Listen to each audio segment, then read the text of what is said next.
Welcome to our lecture on Augustine and Love in his writings. My dear students, I hope that you finish watching this video up until the end because it is a part of our lecture. And this material is also used by the students who are taking up online courses in our Center for Biblical Literacy and Education. The concept of love in Augustine is very important. In fact, many of the authors would clearly portray, and in some sense correctly portray, Augustine as an important theologian of the heart or the theologian of love. So, what is love nowadays? Let us take this first in the context, in our own contemporary context. How do we consider love? Nowadays, it has become a kind of a panacea, a kind of cure-all. If you have a problem, love is like a magic pill that would solve the problem. As long as you are loving, as long as you love, then everything is all right.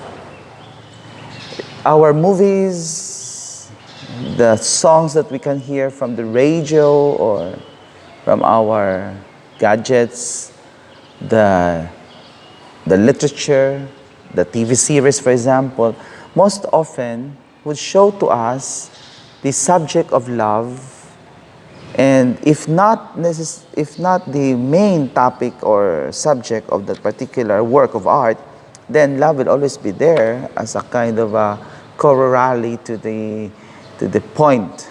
So, love is something that we have overrated.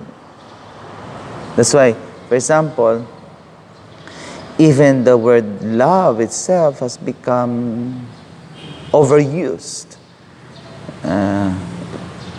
We are often advised to tell people that you love them. As much as possible, every day you have to tell the people that you love them.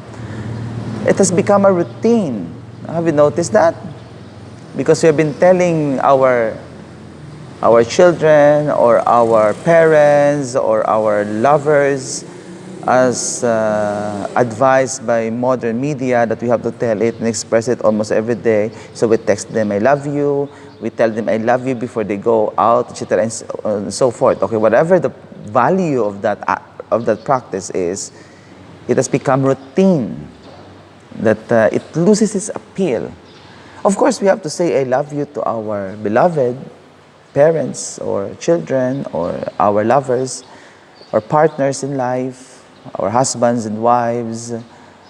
But we do it in a moment that will make it not too often and not too rare, or else it loses its value. For example, why is it that diamonds are very expensive? Diamonds are very expensive because they are rare. And why is it that carbon, or rather coal, which is the same composition as diamond, why is it that they are cheap? Precisely because they are so, what they call this? They are available. You can find it everywhere. But take note that carbon are the basic element of both diamond and coal. So basically, a diamond is just merely a solidified carbon. And the same thing also with coal. But because diamonds as a stone is very rare, so it becomes expensive. I think that it's also in terms of expressions of love. I am not saying that you would not make it available, but rather you make it available at those moments that are made meaningful because it is not often given. Well, that's a personal opinion, not necessarily the opinion of Augustine, but a kind of opinion that I would like to share. For example, if you're going to tell your spouse, for example, or your children, I love you every day, it has become a routine, just like saying good morning. For example, if you greet them when they wake up in the morning, you say, I love you. And when they go to sleep at night, you say, I love you. Well, certainly it will become a routine. And when it becomes a routine, the value of the words I love you is just equal to just like saying good morning. You see? Okay, now that's a personal opinion of the present or contemporary context. Now that love has become, well, overrated and routinary. Pero, on the other hand, it is also very important because the way we think influences the way we look at things. And the way we look at things influences also our actions. Some people would claim otherwise, and they would tell us na no, right thinking is not necessarily right action, or rather, right thinking does not necessarily result to right actions, but more or less, whether we like it or not, most often, we act according to how we think. So, we are bombarded with the idea that love is the panacea. That love is everything. That love will solve all our problems. Just love and be loved. I think Augustine also, being a man of God and being a man of, being, shall we say, a truly human person, also underwent that idea. In the book Confessions, you will find that in book 2, in section 2, verse 2, you can find there that in the confession of Augustine to God, he said, asking himself, what was it that delighted me? Augustine asked himself, what was it that delighted me?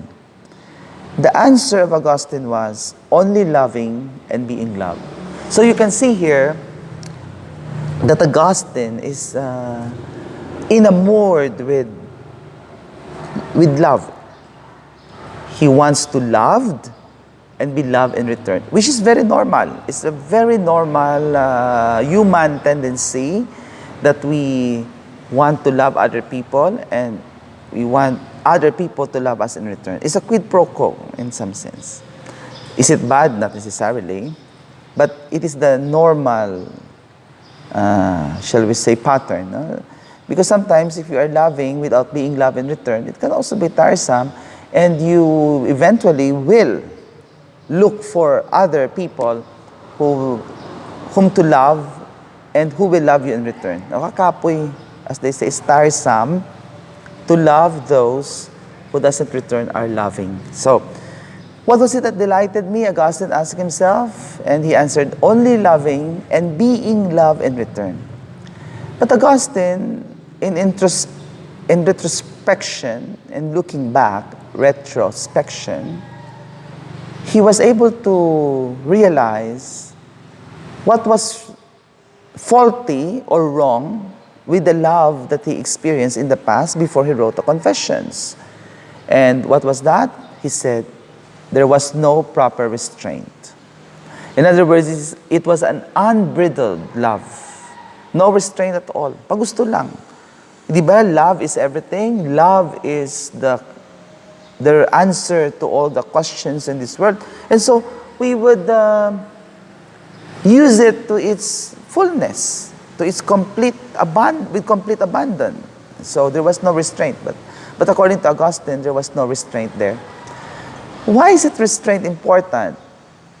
In other words, why is it that love should have its external guidelines or external norms?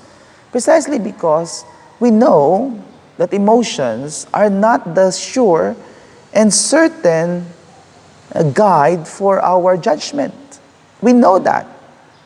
That's why in the Philippine context, we are often told that, the sayings of the old, ang ulo, gimutang sa ibabaw sang tagipusoon, so that it is the head that will govern the heart. Well, in a way, not really siguro govern the heart, but we can say that it is the head that would put the powers of our hearts along a guided path. Or else it would be like a horse, an untamed horse that would just gallop around, and it will bring us to wherever it wants instead of bringing us where we wanted to go. I remember in in the Eastern philosophy, particularly in the Bhagavad Gita, the Song of the Lord by the Hindus. It was said by Krishna that the senses, this time it's not the heart alone, but it's the senses that are not disciplined are like untamed horses. Untamed horses would just go wherever it wants, even to a dangerous point, killing maybe the rider, unless it is tamed. So my dear friends, I think that is also as a kind of a simile or a parallel to this idea that love has to be restrained. Because without restraint, it would surely lead us not to where we want to go, but to where that heart or that desire will lead us. Okay, so in the confession, Augustine will continue that the contrary to having no restraint is the union of mind and mind. As in the union of mind with mind. You see, here, Augustine discovered that it is by proper reasoning that the heart can be restrained. Where a boundary, a bright boundary, regulates friendship.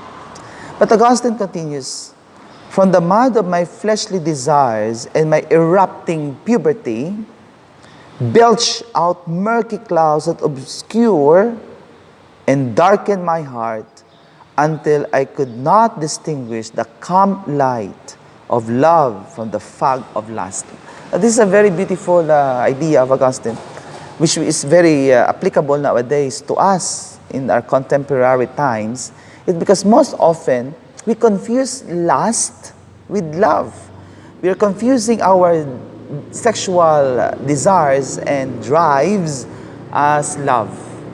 But there is more to love than just merely lust. I will explain that later on in the context of the teachings of Benedict XVI, who is also a renowned theologian and an Augustinian at heart. Because after all, if you can still remember, Benedict XVI, our Pope Emeritus, made his doctoral dissertation on Augustine. Later on, for his rehabilitation, he conducted it on Bonaventure, which is a kind of balancing to the Augustinian doctrines. But in a sense, we can say that Benedict XVI is also a very good resource in the understanding of love as Augustine perceived or conceived it. So here, as I continue, the two, that is love and lust, swirled about together and dragged me, young and weak as I was, over the clefts of my desires and engulfed me in a whirlpool of sins. So you see, an unbridled loving, or shall we say, that unbridled desire to love and be loved can bring us in over the clefts of desires. So yun sa bangin. We can fall. And of course, we know if we fall over a cliff, and if the cliff is stiff, then of course we will die. It will bring us to our destruction. In the same way also with the whirlpool, it will drown us. So here, Augustine admitted that his desire, which is to love and be loved, but unfortunately without restraint, brought him over to the cleft of destruction and a whirlpool of sins. So, we are very much aware now that an unrestrained desire to love and be loved can bring us to destruction. And so therefore, there has to be restraint. And how do we restrain it? We restrain it by reason. So how is it going to be restrained by reason? Well, we know that in Augustine's idea, love is God. It's very clear in his commentary on the writings of John, on the Gospel of John, as well as on the writings of John. It says there that God is love. Deus caritas est. So, if God is love, it is now very logical that our loving would always be directed to God, or if not in a surface clear, it should lead us to God. A love that is drawing us away from God is not love. Because in the first place, God is love. Deus caritas est. And in God, there is no contradiction. How can you say that you are in love, but you are being drawn away from God? So hindi pwede. It is not possible. If your love is authentic loving, you will be drawn to God. And that is also in the context of the story of Augustine's stealing the pear. Remember, there was that particular part in the Confessions wherein Augustine, together with his friends, stole some pears. Now, it is not because that they were hungry or that because they need it, but they just enjoyed stealing it for the sake of stealing it. And this is important. Who are the companions of Augustine? The companions of Augustine are of the same mind of him, no? That they want to steal just for the sake of stealing, in the enjoyment of stealing. Later on, we will see that Augustine will interpret the stealing of the pears in terms of the innate evil inclinations that we have, and later on he will call that the original sin in some sense, no? Or the original sin as we understand it now. But we can see here that being of the same mind with that of his friends, that is, in pursuing what is evil, he thought that it was a moment of joy. He thought that it was good. But of course we know it's not. Here, therefore, we can see the importance of having companions of the same mind. Because if we have companions of the same mind, they will bring us to the end, to the telos of their minds or their desires. So if you are, in a very simple way of expressing this, we can say that those who are good friends, who are godly friends, will bring us to God. While those who are evil friends will of course lead us to evil. So friendship now is one of the grounds or the matrix from where our loving will grow. Okay, now let us see now the love in terms of the teachings of Benedict XVI and in the light of Augustine's ideas about loving. As I said, God is love. So therefore, we cannot say that we are truly in love if we are drawn away from God. Now, that's a very important idea that we should stick into our minds. What is that? God is love. And if we claim that we love, it should draw us to God. Because the nature of loving is of God's. If we say that we are in love, but we are committing sins as a consequence of that loving, then that is not authentic love. That is a kind of a poisoned or a drug or a misconception or a delusion. It's not authentic love, because authentic love will always lead us to God. Now, that's a very important principle that you should remember. Okay, now you may ask me now, of how about sexual desires? Is sexual desires evil? Of course not, because sex, after all, was created by God. It is not a dualistic concept wherein celibacy is of God and sex is of the devil. No, no, no, no, no. Remember that the first gift and mission that the Lord gave to our parents, to Adam and to Eve, was to go and multiply. Now, how can they go and multiply? Of course, it is by sexual encounters, by sexual engagement, by sexual intercourse. So, sex per se is not evil. In fact, sex is a good that was given to God to man and woman. Okay, so we have to eliminate from our conceptions, from our minds, the idea that love is not sex. Sex is part of love, but love is more than just sex. Okay. In the Greek typology, we call these desires, sexual desires, as eros. And this is very clearly explained by Benedict in his encyclical, if I'm not mistaken. Encyclical or a letter, I forgot na. But it is clearly explained there in Deus Caritas Est. And I hope that the students will be able to read it. Here in Deus Caritas Est, Benedict explained that eros is part of that continuum of love.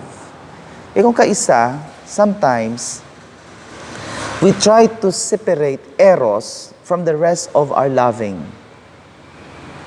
It seems that there's a divide between eros and agape, or whatever, and however you pronounce it. No, parang agape is pure, while eros is dirty, which is wrong. In Augustine, there is no division between these kinds of love. There are distinctions, but eros is not evil because it will bring us to a dualism. And dualistic idea is Manichaean in some sense, wherein we have one good God and then we have one evil God, and they are equal and they are trying to, battle with each other. This Manichaean and dualistic. So, if we're going to say that eros is a opposite of agape, then that will be problematic because it will be dualism. And it will destroy the principle that God is love in the first place. So, how do we understand eros and agape? They are not opposing contradictions. They are not. Rather, they are part of one continuum. What's a continuum? Well, for a very good example of a continuum is a rainbow. You see the rainbow? It is red and violet, up to violet. No? So Roy G. Viv. Red, orange, yellow, green, blue, indigo, and violet. It's one continuum. And we cannot say that red is better than the violet or some other colors, or that red is not good as that of the other colors. No, it's part of the rainbow. It's part of the continuum. So that's also love. Our loving is a kind of a continuum. One is not bad and the other is good. No, this is wrong. Or vice versa. So we cannot say that eros is bad and agape is good. Or we can not say also that eros is good and agape is bad. Because it will be dichotomizing the continuum of love. So, where does it lead us? Here, eros is that natural tendency to be delighted by receiving. You see, sex, for example, gives us delight. Why? Because we receive pleasure from it.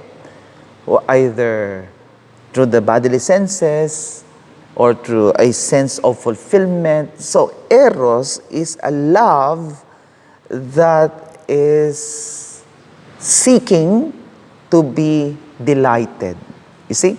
It is a kind of a love that would look out so that it will be delighted. It seeks to be delighted.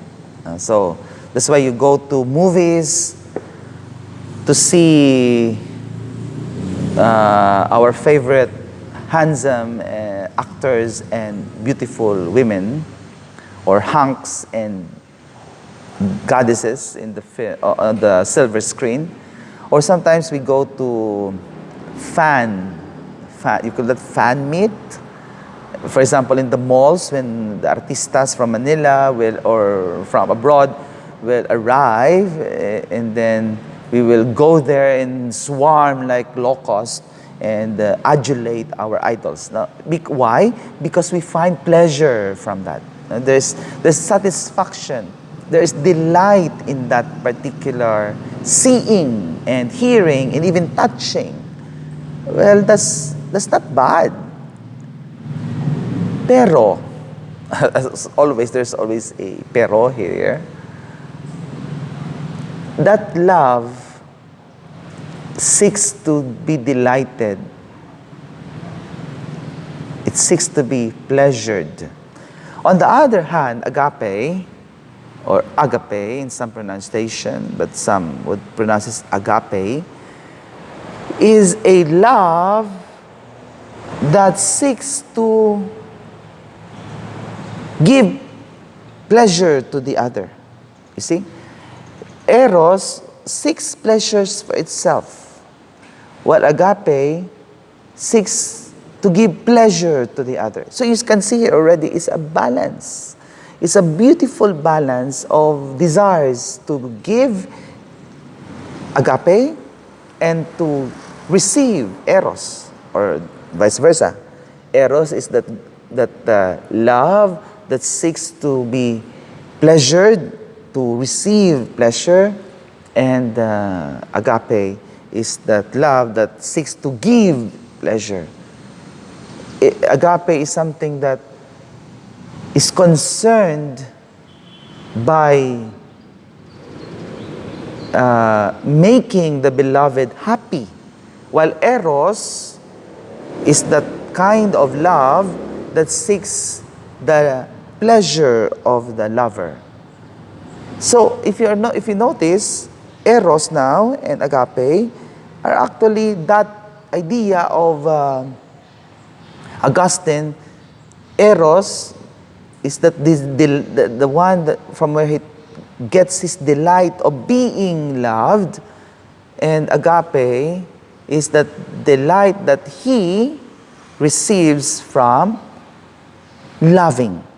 So my dear friends, whether you give love, or rather, whether you give pleasure or receive pleasure, whether it's outgoing or incoming in terms of delight, there is still that idea that it is love. So, there is nothing wrong with erotic love, and there is nothing too sublime in agapic love.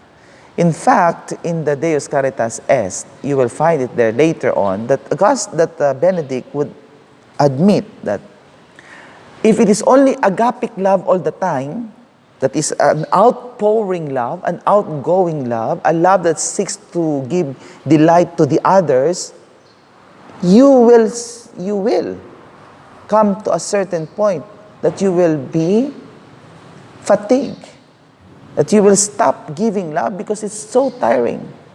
Why? Because it's always outgoing.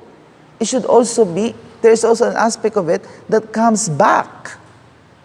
You see? Unfortunately, some of our religion teachers and some of our preachers would give too much emphasis on agape. Outpouring love. To love and love and love until you die, for example, or until the river runs dry. But that is not humanly possible. Because human as we are, we would always want to be loved in return. That our agape will be, in some sense, give us also the delights of that being loved in return. You love, but you also feel love in return. Okay, so what is the point that I'm driving? Eros and agape are actually continuum. And that is concretized in the love of a parent to her child or his child. We call that philia, philos, but in a way, that's the love among brothers and sisters also, love among friends, etc. And here, for example, you can see the outgoing and incoming, the exodus reditus of this loving in the relationship between parents and children. Oh, so what is the aspect of agape there? Of course, agape, because the parents would give everything. Supposedly, a normal, loving parent would do everything for the sake of the child, of their children. Unless you are a bastardo, what I mean is, pardon the term, unless you are a irresponsible parent, then wala kang pakialam sa anak mo. But in the normal circumstance, in the normal parenting, the parents would give love to the baby. It is a baby. To their babies. Sometimes you have to wake up late at night or very early in the morning just to tend to your crying baby. Because you know that it will not survive, the baby will not survive without your care. And so you give, and sometimes it demands a lot of sacrifice. But you also find delight. There's also that eros there. Why? Because you find delight in your child. You find joy in seeing your children growing up. And then later on, there is that idea that they will return your love. Bila, no? So, it's a beautiful example of an outgoing and an incoming love. An exitus, this outgoing, going out, and then a reditus, a returning of love. So my dear friends, I think we have spent a lot of time talking about this, but I think that is a very good point now to remember this. Eros and agape are not opposing contradictions. They are not, but rather they are one continuum. Eros is that love that seeks to be delighted. And agape is that love that seeks to delight.